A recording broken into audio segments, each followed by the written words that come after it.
This episode of The Inspiration Show is incredibly special because the amazingly talented Douglas Lyons is joining me. Douglas is a multi-hyphenate artist who I have been immensely inspired by. He is an incredible writer, actor, teacher, composer, lyricist, and producer. Thank you so much, Douglas, for joining me. I have so much love and admiration for you and your incredible work, and it's such an honor to have you here. Thank you for having me. Happy to be here. So, when did you discover your passion for the arts, and what was the moment that you truly fell in love with theater? I'm from New Haven, Connecticut, and there's a theater called the Schubert Theater, and a lot of national tours come through there. And I was like 16, and the Cats National Tour came through, and then the Rent National Tour, coincidentally, a tour I would join 2 years later, came through New Haven, and I was like, What is this Jellicle Cat? What are they wearing? Why is there so much makeup? But they're singing and they're dancing, all the things that I had dabbled in, um, in my like middle school, high school years was all together in one profession. And that really created some curiosity in my mind. And in my senior year, in my jazz band room, there was a poster that said music, theater, dance, the Hartt School, musical theater, actor training. And I was like, what musical theater? What is that? And it was like all the disciplines together. And so that was sort of the nibble, the mosquito bite, as I call it, that got me interested in the theater as a possible profession. The mosquito bite, I love it. I always say being bit by the theater bug is the greatest bug you'll ever be bit by, and it's so It's a special. good bug. It's a good bug. Yeah, it's a good one. Bug. So, what inspired you to become a performer, and who's been an inspiration of yours throughout your career?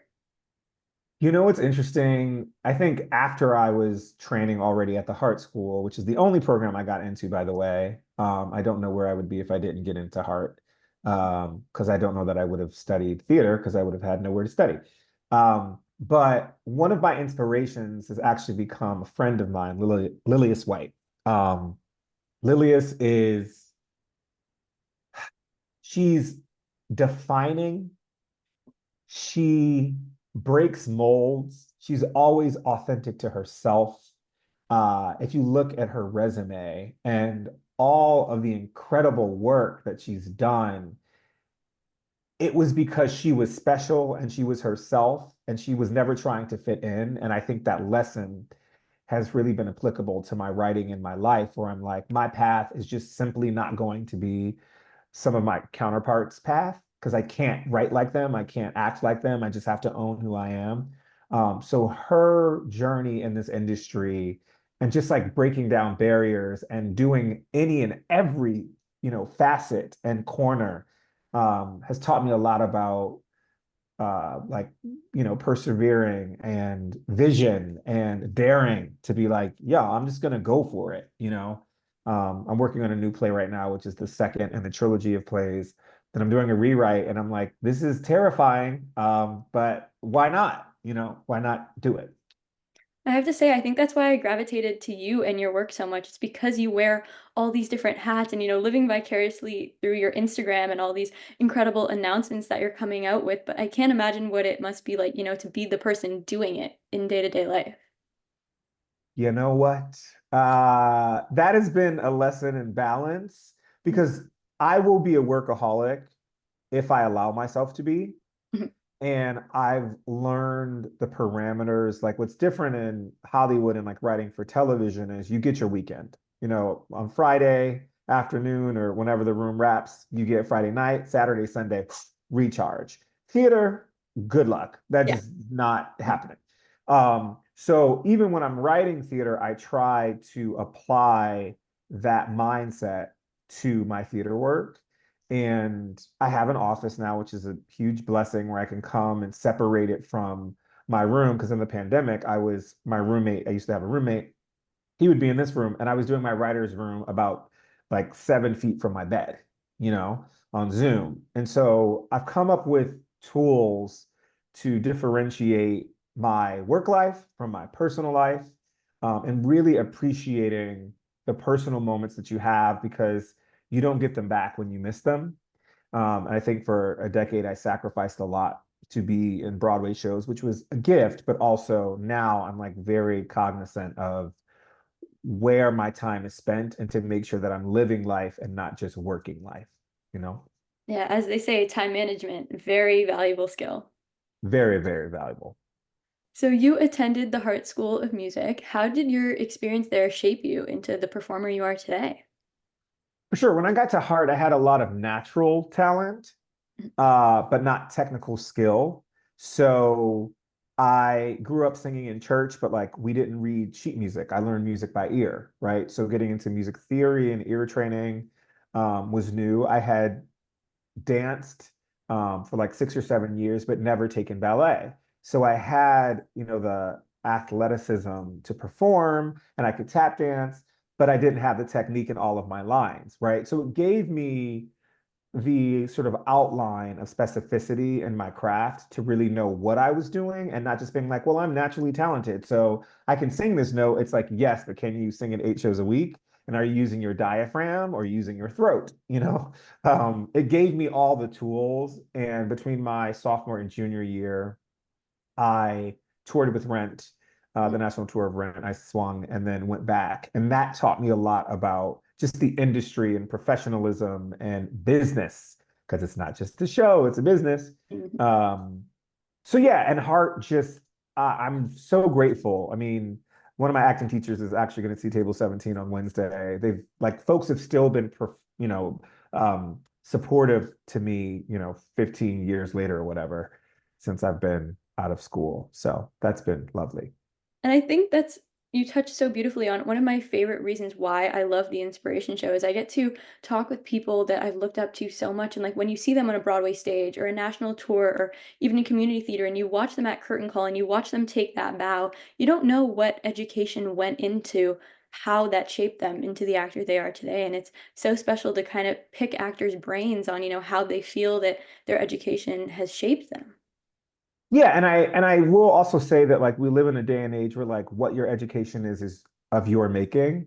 I've had friends, one of which he was in Parade, who like left school and now he's on his second Broadway show. Like it it ranges, and everyone's training is their own sort of guide and choice. But for me, if I hadn't had that training, I wouldn't have been ready for the business proper, because it just gave me the skills. And I think we're living, these tuition bills are a lot more, these days than they were 15 years ago. Like some people are paying 60, $70,000 per year to do musical theater. And Yeah. I'm like, what? Mhm.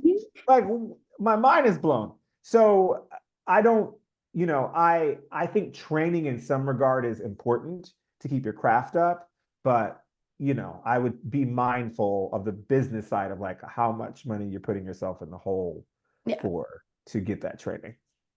Yeah. Yeah, no, I Ugh. totally agree. Whew. Yeah. So you starred in the Book of Mormon on Broadway and were part of the original Broadway cast of Beautiful. How would you describe your journey in these productions and that overall experience? So I booked the Book of Mormon in April of 2011. I joined the original company on May 2nd, which was the Tony nominations morning.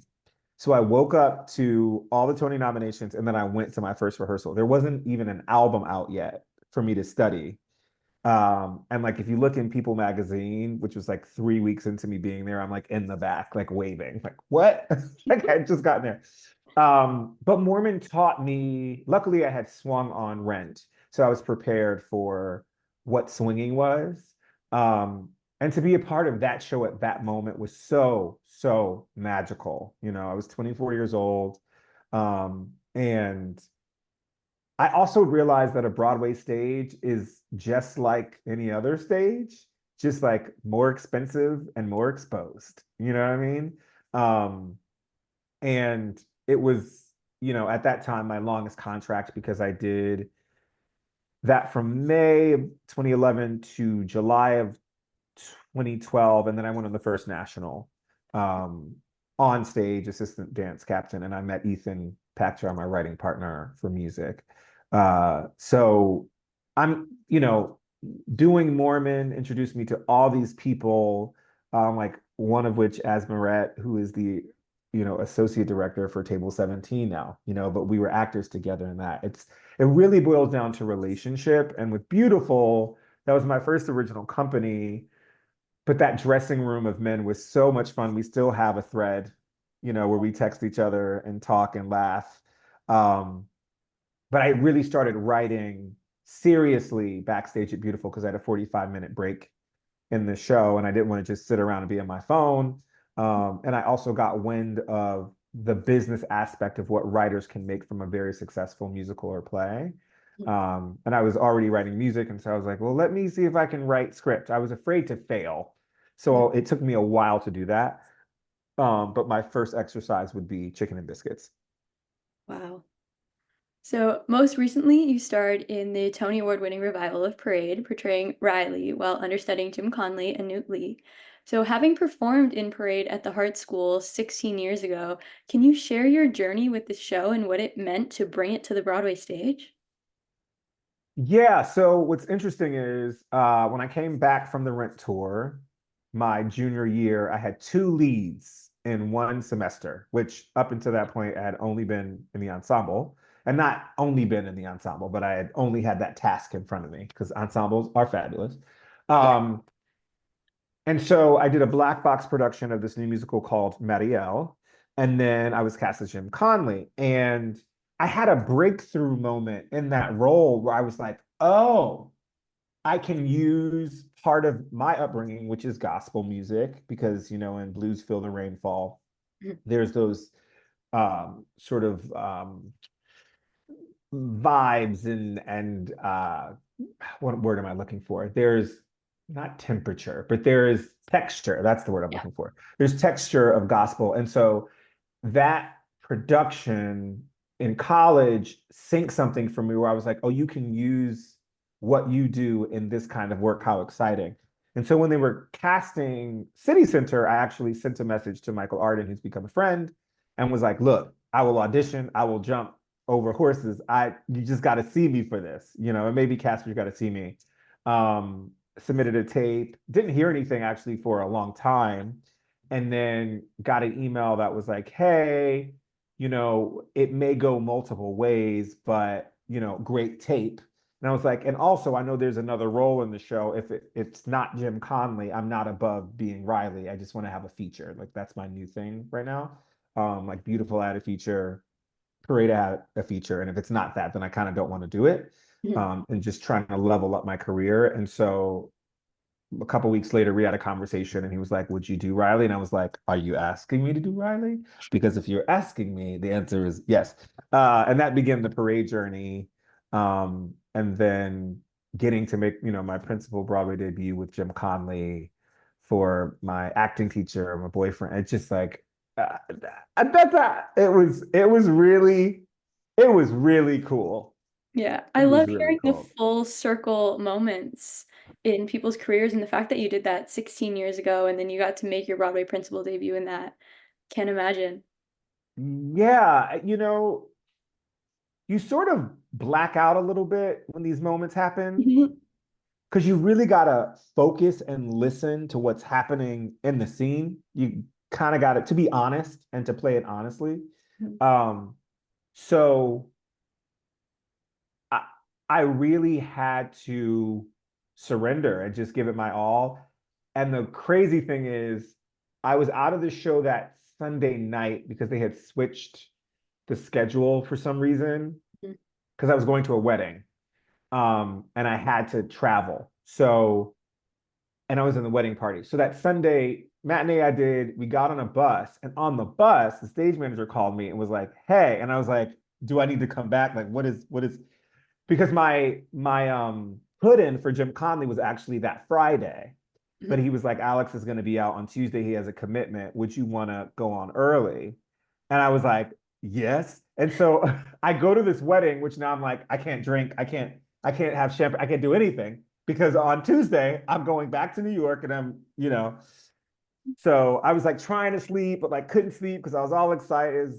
But then we did it. And then I ended up going on like 3 or 4 more times that week for other reasons. Yeah. Oh yeah.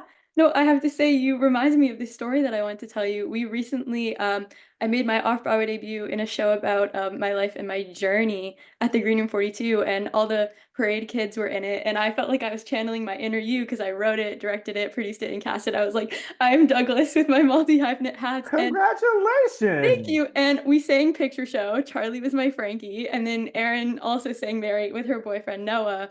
And like you were saying, like, I fully just blacked out. Like I watched the video of us singing it and like we didn't miss a beat, but I was like, I blacked out. Thank Oh my God. Well, congrats to you, like taking your own you. reins. Like that is what you have to do in this industry, or you will Yeah. be waiting for years for the phone to ring, and it may never ring, but you can always create your own space. So kudos to you. Congratulations. That's great. And thank you. And I wanted to ask you about your experience, getting to look at the perspective of Parade through three different characters, three different lenses. What was that like for you, especially with this story specifically?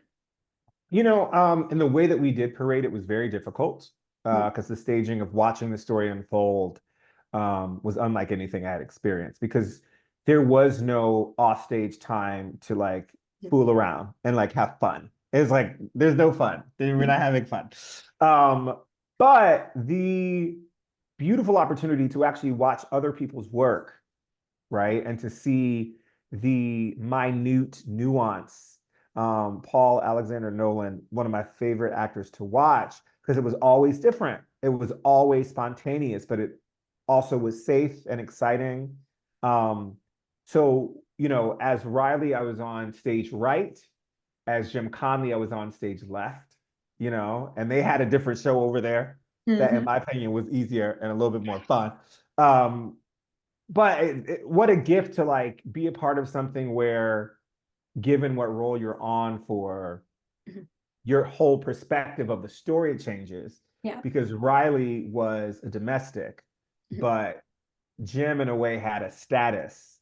And so entering the deck was different. Like, I was grateful I was at work. I had to serve. But with Jim, he had an attitude, he had some bite Mhm. to him. So entering the deck, I just had a different perspective. And like, that was mentally cool to play, to be in the same show, but to have two completely different viewpoints as you enter the stage was awesome. Yeah. It's incredible, and especially looking at a story and these real people from different perspectives, because I would argue that, Riley and Jim are on completely different spectrums of the story. So, to get to step into both those mindsets and put on their shoes must have been so incredible to experience. So great. So great. And sometimes doing it both different roles in the same day. Did you do that? I did that one time. Yeah. I got to No. play Jim on I got to play Jim on Tony Sunday Mhm. last year. And then there was one show where it was just the night show, and it was a 5-show weekend, I think. Mhm. So I did Riley in the matinee and then Jim in the night show. That's crazy. And I was like, oh, I hope we make it. I was very nervous. Yeah.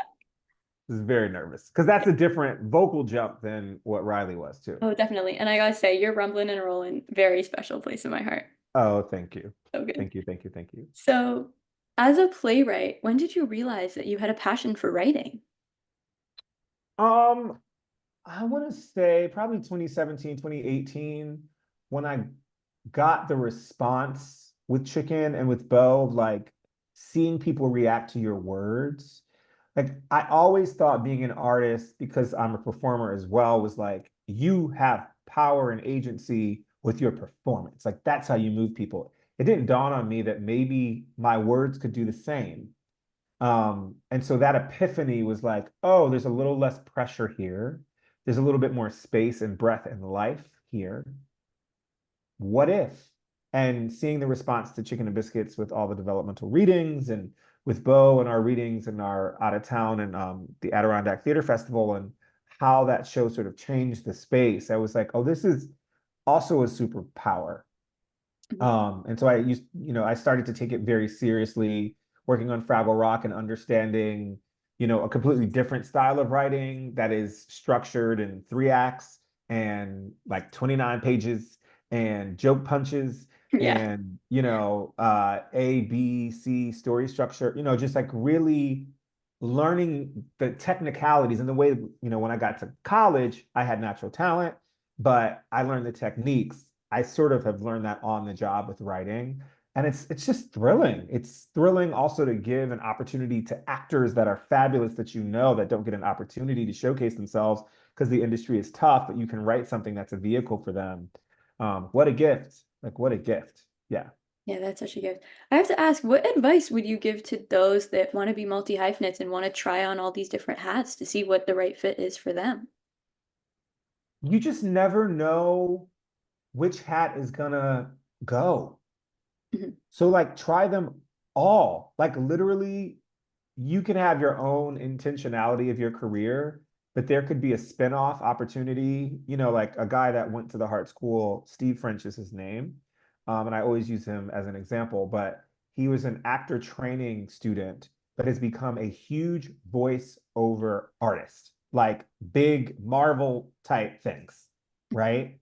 And I don't have a writing degree, right? And now I have this play that is doing very well in New York because I was brave enough to explore. And so you owe it to yourself to explore, or you will feel continuously powerless if things aren't happening for you. But that doesn't mean you're not capable. It just means you might be waiting on the wrong thing. And that thing may be something you have to create. Yeah, oh, that's beautiful. So, your Broadway playwriting debut, Chicken and Biscuits, was the second most produced play in America in 2022, 2023, and you earned a GLAAD nomination for it as well. What really inspires you as a playwright, and what was your writing process like for Chicken and Biscuits? So in general, I tend to write 10 pages at a time. So actually, right before this call, my new play, Don't Touch My Hair, I'm doing a rewrite. And I had four actors on Zoom. And I just heard the first 29 pages and we talked about it. Aw. You know, so I use actors in the process. There's like four or five different pictures of Chicken and Biscuits over the years of development where like I called in friends because I was in residence at the director's company. Excuse me. And so I would go to their black box and read through new pages and then go do beautiful.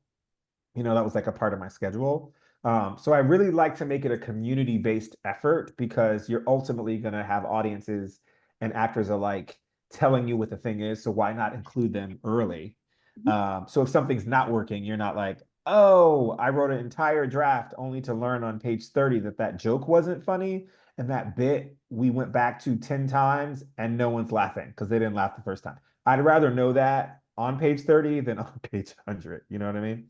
Yeah. So that's part of my process. Oh, I've never heard of that before, and I think that that's so incredible because everyone always is like, before you go out to an audience, perform it and see what it's like. And I feel like that's why we do previews. But I think it's amazing that you kind of get to grow as you go with actors that you have and kind of see like if something isn't working, you can go back and fix it right away instead of like you said on page 100 going back to page 30 because something didn't stick. Yeah, yeah, and it makes it a community effort, you know? Like theater is not really meant to be alone, and even if it's a one-person show, you need all these other elements to make it work. Yeah. Team team Which is sport. why I love it, which is Yeah. really why I love it, is like you get to meet people and then you get to move people, you know, and that exchange is that's a gift. I keep saying gift, but theater It's to me is a gift so because true. it's a way to communicate and like a little way to challenge, question, and change the world, you know? Yeah. Theater is magic, theater is a gift, and it's a team sport, and the people that you meet while doing this sport it's life-changing. Yes. And it's something that like, I don't know, I'm grateful it found me, Mhm. you know? Yeah, Um, too. I'm very grateful for that. I honestly like, I think about how my life would be so different without theater because I truly say theater is at the core of who I am, and I can't imagine not being bit by the theater bug. I'd be a completely different person. Yeah, it's like I don't want to say it's where the misfits go, but I think it's where the brave kids go. Yeah. Yeah. It's where I the love brave kids go. I love it. So your play, Table 17, is currently running at MCC Theater. What inspired this work, and can you take us through your journey with the show and how it came to be? For sure. So there are these Instagram videos, and it's also a YouTube series um, of exes that sit down across from each other and unpack their relationship. Mhm. And I encountered a video or two during the pandemic. And when Newark's Provincetown reached out about a commission, I sent them the inspirational video of one of these instances that I had seen. And I was like, I think there's something inherently dramatic about two exes sitting down trying to figure out their, relationship. And they were like, cool, well, let's do it. And I was like, great. And I was like, but how? How am I gonna do it? That became the hard part. And at page 40, I called Jalen Livingston, the director, who I did Chicken and Biscuits with, and I was like, I'm a little stuck. And he gave a little story about one of his exes, and I was like, that's helpful. I know how to finish the play. And so while I was backstage at Parade between January and July 1st, I was finishing table 17. We closed in August, and then in September, I was in P-Town for our first reading. Then we had readings in December and in February of this year and December of last year. And then in March, when I was in Los Angeles on a work trip, I got the call that MCC was interested. And then we were in rehearsals in July. Wow. It's crazy. I remember reading the synopsis of the show for the first time and being like, that is such a cool like concept because I think it's so funny when people are like, "Oh, I just broke up with my ex." You're always like, "Did it end on bad terms or good terms? Why did you break up?" And people are like, "I don't know." So I feel like, sitting and unpacking that relationship and watching the show kind of unfold before your eyes, it's such a cool concept. Yeah, and my new thing is the most interesting things are in the simplicity. Mhm. Like the human condition is actually really dramatic. Um, it's why all these like, medical shows run forever. Because these real things happen and they're fascinating to watch, but they're not Yeah. magical. You know what I mean? Mhm. And so I'm always searching for what is the most special and small story that can remind us of our humanity. Oh, and I think it's so special too when it's something that you can relate to and it gives you all the feels. Like watching theater that you haven't really experienced, like of course it's beautiful and it touches you, but when it's something that you've experienced as a person in your personal life, I think it just hits even more. Well, yeah, and the thing about table 17 is like you're either in a relationship, maybe wanting love, having just left love, or hoping for it. Like love is so universal. Mhm. Whether it's familial love, whether it's friend love. So it taps on something that people can feel, Yeah. you know, in a real way. Yeah. So I want to circle back to what you said about being part of the national tour of Rent. So you recently stepped into the role of Tom Collins for your symphony debut. What was it like to return to Rent and tell this beloved story again? And did it at all change your perspective on the show?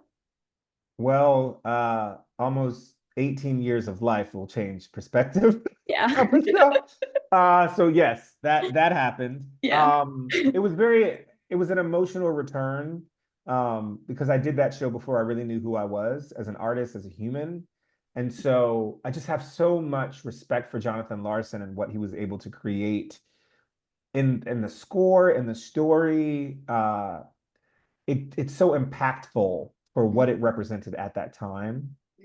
And so I it was on my like bucket list to return to. And I was telling my reps, like, rent, you see a rent, tell them I want to do it. Rent, rent, rent, rent, rent. And so what a magical way to do it. That was just last month, which is crazy to think Yeah. about. That was just last month. Oh my And your God. symphony debut too, like so full circle. It was, and it with a 69-piece orchestra, just Holy, yeah, yeah. Just that's like incredible. lay me out, take me away. I'm Yeah. dead. No, the video that you posted of your I'll Cover You, I was in tears. Oh, thank you. Beautiful. Thank So, you. being a multi-hyphenate, what's it like for you to step into various characters as an actor while also watching actors step into your writing? Well, I always try to serve as an actor, so I want to make sure I'm serving what is being asked of me. And when it comes to actors stepping into my work, I actually look for the underdog. I look for the weirdo. I look for people who are quirky. I think why Rent worked is that you had all these different styles of people coming together to measure love, together. And so with my roles, I actually write the unconventional or the conventional, but like through a different angle. So I look for actors that are not run of the mill, that are not everyday, that actually are maybe like non-castable or against type, whatever that means. Right? Mhm. I look for those people and I want to put them into my work. Oh, that's beautiful. Yeah. So, looking back on everything you have achieved in this industry, what advice would you give your younger self entering the industry? I'm still giving this advice to myself today. You can't predict what's coming. You can only prepare for the possibilities. And when a no comes, it's because it is opening a door for an eventual yes. I love it. I know that's Yeah. I was I was up for Kinky Boots, Hamilton, Charlie and the Chocolate Factory, uh, Waitress, a bunch of shows during Beautiful that I did not get. If I had gotten those shows, I would not have become a writer because they would have put me on a different 8 show a week schedule where I would have been a lot busier on stage. And Beautiful was a beautiful, beautiful was a beautiful yeah. launching pad, but also lily pad for me to return to. Because out of the 6 years that the show ran, I did 4.5 years plus of it. And so I would come back to my track, do my work on stage, be present, but I had, 45 minutes to write backstage. And that allowed me to emerge as what I've become. And so um, I'm actually grateful for not booking those things Mhm. because I wouldn't be where I'm at right now. Yeah. When a door closes, a window opens, and you never know when that window is going to open and what that window is. So I think that's Yeah. so awesome from that kind of perspective that you view it at. Yes. Yeah. Yes. Douglas, thank you so much for joining me on the Inspiration Show. I am so incredibly inspired by you, all the hats you wear, and your remarkable artistic endeavors. You have impacted my life and theater journey in such an incredible way, and it was such an honor to have you here. Thank you for inspiring me. Absolutely. Thank you for having me in your beautiful podcast and like just keep hustling and opening your own doors. You're doing the right thing.